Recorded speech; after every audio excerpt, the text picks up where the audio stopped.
making content from the stage. We gotta do it. We gotta do it. We're so happy to have you both here and so excited. I know so many people in the audience are excited to hear from you.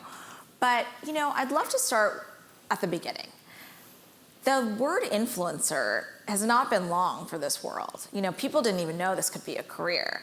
For both of you, when did you think that you could start making content that could actually become something more? Oh, I can go. Michaela gave me the look like it's your turn. You're the OG. I started off in a similar place as you, Priya. I was a journalist. I started off in hard news in New York City. Then I went into business news for Forbes magazine when it was truly an authority. And we went into the digital era, which sounds really funny. And I know that it really ages me. But when we got into the digital era, it was a little bit embarrassing. We were testing things out, testing out video. And so I started off in digital content creation almost 2 decades ago. I was like 23 years old, 24 years old when I started that. And it's been a really fun journey. And when I decided to leave journalism, when I had finally become a beauty editor, I knew that being a content creator was going to be a real job. It wasn't going to be a hobby. This was going to be something that I really pursued. What about for you, Michaela? My story is not as cool. So I began creating content when I was 12. I started a blog and a YouTube channel. By the age of 14, I had 60,000 subscribers on my blog. And when I entered high school, I entered a business competition where I pitched essentially being an influencer to a panel of judges. And I got a lot of strange looks for sure. But I ended up winning the competition. And then I pitched it nationally. I was trying to prove that you could do this as a career. And I was only 16 at the time. And then when I entered college, I decided to start doing TikTok, and that's when it really blew up for me. Talk to me about TikTok, because, it was in the midst of the pandemic. Mm-hmm. You were this girl from Boston. You were not from New York, not from LA. You had a different aesthetic, but Definitely. You were everywhere. Were you expecting that? What happened? No, I was not expecting that. So I was a senior in college when the pandemic hit. I was working at Ulta Beauty, and I was preparing to graduate and enter the workforce. I was going to work for a major corporation in human resources, but then COVID hit, and everything at once happened to me. I lost my job at Ulta Beauty. My graduate program completely shut down and still has not opened up today. And then I lost my job offer for my full-time position after college, and I felt absolutely lost. And so I decided I have so much free time, I'm gonna make a TikTok. And I made my account. The first video I ever filmed changed my entire life. Mm-hmm. And I do believe that that was meant to happen to me. Timing is everything. Will you describe that video for the audience, for those who didn't see it? Sure. So the video, at the time, I suffered with severe cystic acne on my face. And I think that is something that drew people into me right away, is I was super transparent about my skin. And the video was essentially me showing a before and after of a dramatic makeup transformation. And I was able to show people how you can use makeup to feel confident and beautiful. And yeah, it totally changed my life. Susan, transparency has been a big key for you as well. Yeah. I think from the beginning, I know now we talk about gatekeeping as if it's some sort of special word, but Susan was doing this from the beginning. And I think you also had an ability to talk about your family, talk about your background, being mixed race. You weren't afraid to talk about those topics while also talking about beauty. Mm-hmm. How did you have that permission or confidence to do that? I think it's always in you. From the start, you're that kind of a person that's an open book and you want to share these kinds of things. I love relating to people. For instance, this morning with the Glam Squad, a woman named Rachel walked up to me. She's like, I learned I watched all your baby videos and connected with you, and then I started buying Naturium. And I just feel like it's really great to be able to connect with your community. And I think what we've seen over time, because when I started off, influencer wasn't even a term, right? Mm-hmm. There wasn't this abundance of sponsorships. So we were just trying to figure things out. And when you start to realize that you've got this community, you can start building these, these inside jokes. For instance, I'm going through a divorce right now, so I've shared this online. And so I've started, being a little bit more carefree. I put up some swimsuit videos, and people were outraged because they saw my butt, at the back of my butt. And so my community kind of rallied around that, and they were like, now it's like a joke. It's like my butt's going to become my entire online personality. And it's all, you'll see these comments and stuff, and you realize that these are the things that we're connecting on. We're evolving together. We became moms together. We're going through divorces together, or hopefully not going through divorces, but learning what you should, try to avoid to not deal with that. We haven't quite talked about beauty yet. I feel like both of you have seen a million products, been shilling products for forever. What gave you the confidence to say, hey, I can do this on my own, and maybe I have a different perspective to add? Susan, you want to start first? Yeah, so I started off with skincare education. I talked about cosmetic treatments from the start, skincare education, and then started to really get an idea of what products and what retailers my audience was shopping at and what they were buying. I tell people this all the time. When you're a content creator, you have access to analytics, and that is one of the most important things that you should be accessing, not just your engagement and looking at how you can grow your following, but what are people buying? What are they interested in? Whenever people come up to me and they're like, I want to start a brand, I'm an influencer, I'm like, well, what's your audience buying? And half the time, they're like, oh, I don't know. Like their idea is just completely different from what they sell. And so I think that you should always go back to your analytics. Your audience will tell you what they want. And what about you, Michaela? I feel like you just started Point of View, and you started with skincare first, which I think was for people observing, thought that was totally from left field. I think that's interesting because I made Point of View for my community. So to an outside person looking in, they may see me launch skin prep and question it. Because if you look at me, I always have a full beat. I do these crazy eyeshadow looks, full coverage, everything. Why am I launching skin prep? But if you're truly part of my community, you know how often and how important I preach, how important you have to do skin prep with your makeup. And I talk about it in almost every single tutorial I do. And that is why I launched it first, because if I am building a beauty brand, I knew that I could not build something until I began with the root of your routine, which is skin prep. But you're launching makeup, right? She said first. I caught that word, I clocked it. And you heard it here first. Makeup is coming soon. Makeup is absolutely coming. It would be a disservice to me and my community if I didn't do makeup. I would love to talk a little bit about how you guys got here, because of course you have incredible gut, you have that founder passion, but you also aren't doing it alone. Obviously, Susan, you're part of the e.l.f. family. You were part of the Center family before this. Michaela, you have some great investors. It seems like you guys knew early on that operators and finding the right team was important. Will you start, Michaela, with that? I was approached by many investors, venture capital, everything you can imagine for years, wanting me to build a brand. And there were many times we would meet, we would talk, but if it didn't feel perfect, if it didn't feel right, it was an absolute no. But when I was approached by Imaginary, what I really appreciated about them is they understood influencer culture, and they understood that I had a very strong vision, and that I needed to, as a creative, bring that vision to life. And them providing me that investment, they gave us the full creative freedom to do whatever we wanted, which was amazing. The designers we worked with, they let me have full control of the packaging design. It was very important to me to be able to go to Korea to have these formulas made, and they allowed me to go to Korea. I didn't want to have those restrictions, and I loved that they just gave me full control, essentially. That's very unusual, though, right?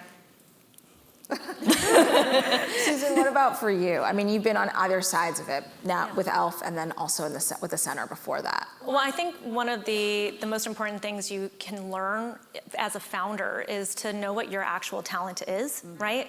I think growing up, I always thought I want to be the CEO of a company, a huge company.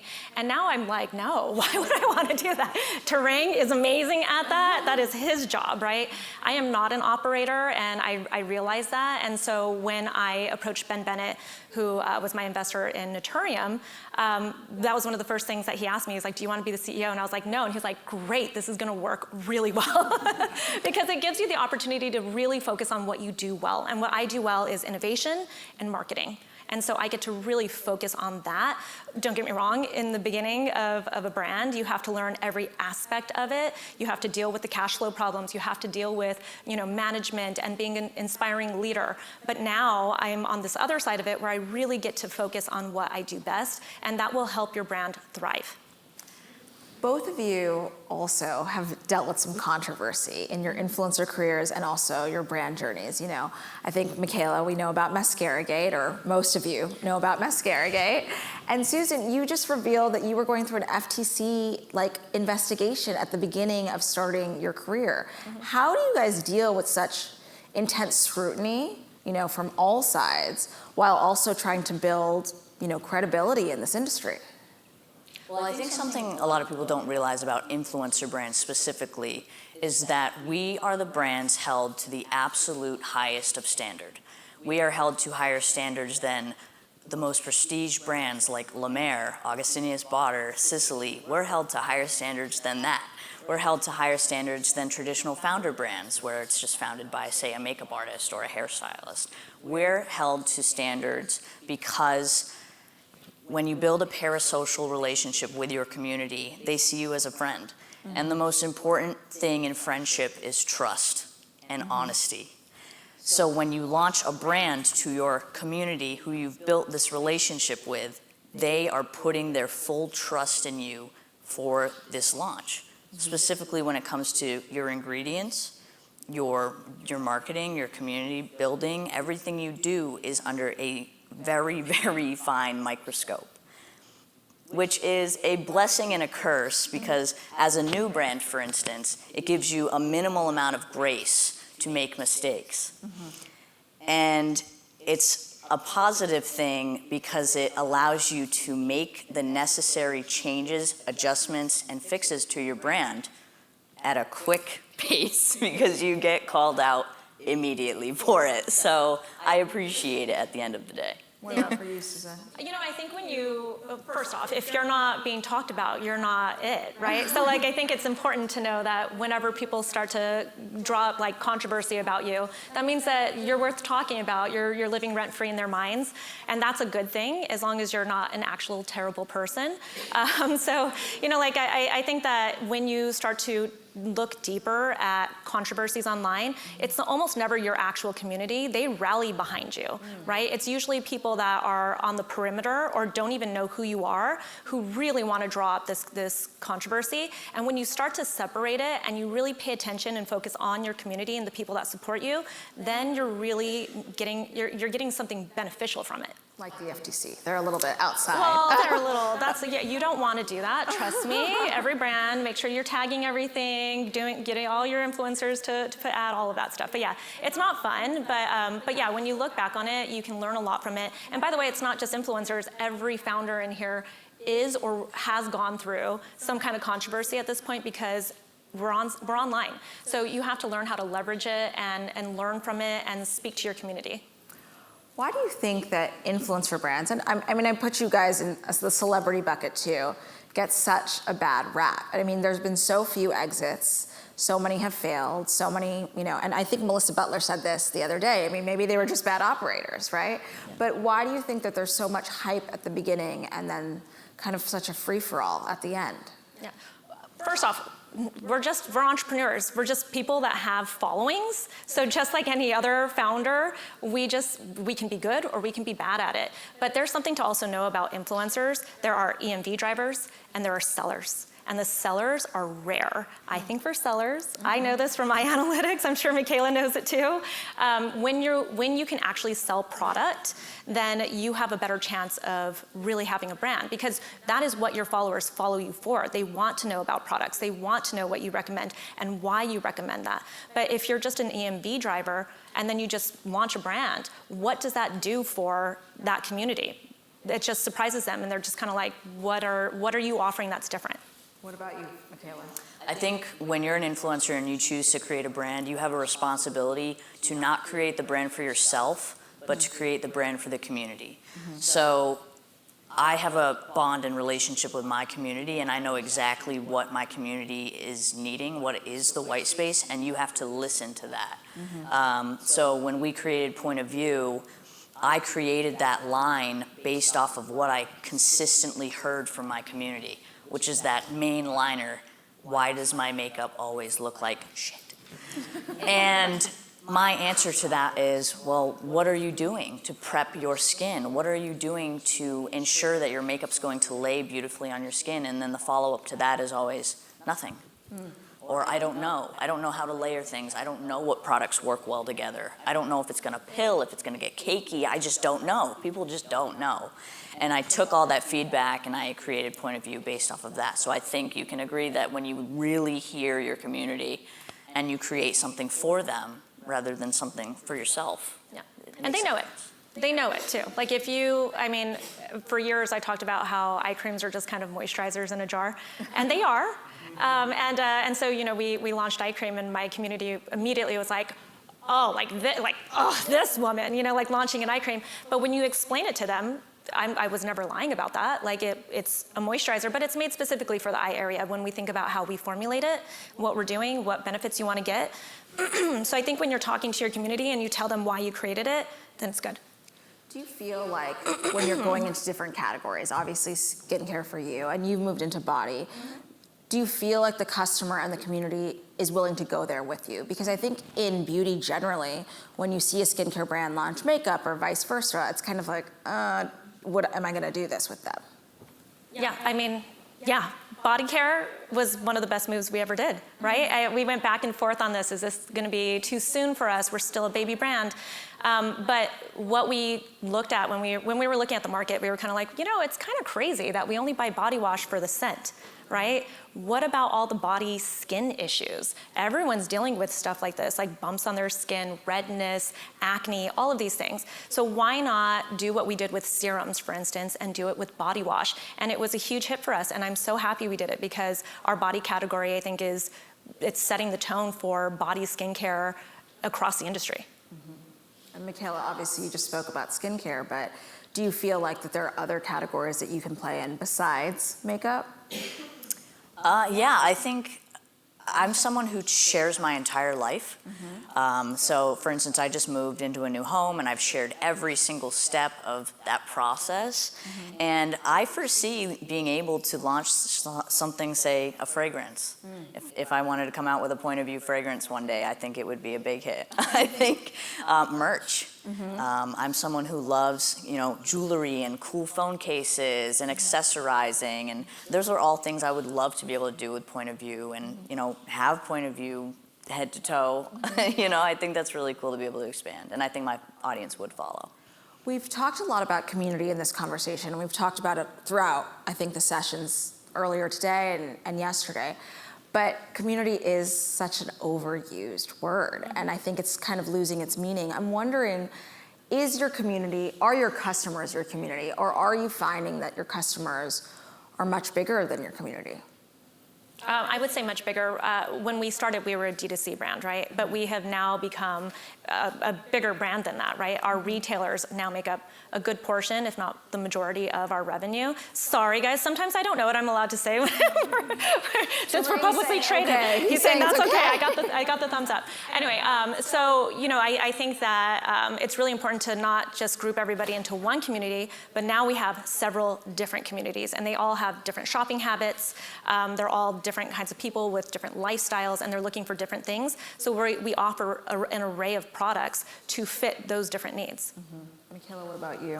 I think for me, transparently, I do believe that presently our community is who is buying the products. And I think as a new brand founder, as a new brand, it's our job now to build that scale and grow. And we do that through the UGC and just getting it out there, what Point of View is, and all our future launches and everything like that, and making the brand much bigger than community, but also growing our community along the way. You know what I mean?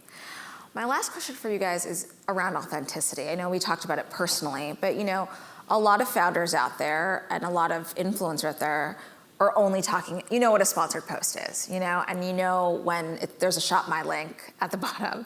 And I'm wondering, like, are you still mixing and feel comfortable mixing other brands, other trends in your content? Because I think that's what makes you good marketers and probably better sellers.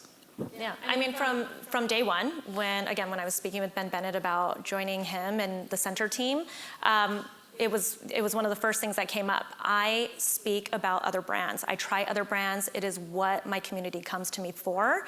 I think that, they were smart. Ben is very, very intelligent, obviously.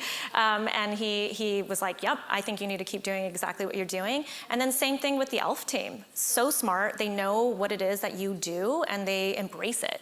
And so I think if you're looking at brand founders wanting to invest, you should embrace what that content creator, that influencer brings to the table. Michaela, do you have anything to add? When I was first approached by the investors, my one requirement to becoming a founder was that I will always be a content creator first. I never want to put founder above content creator because a content creator is who I am. And it's the reason I am able to be a founder. And that requires me to talk about thousands of brands. And my community really appreciates that, and I see that in my comment section. I just did a video, it was a sponsored post the other day with a Korean skincare brand. I have Korean-inspired skin prep products. And the comment sentiment was actually, I so appreciate that you're still using other brands you love. It wasn't, how dare you use another brand. So I think my audience actually really enjoys that I still am someone who's super passionate about product.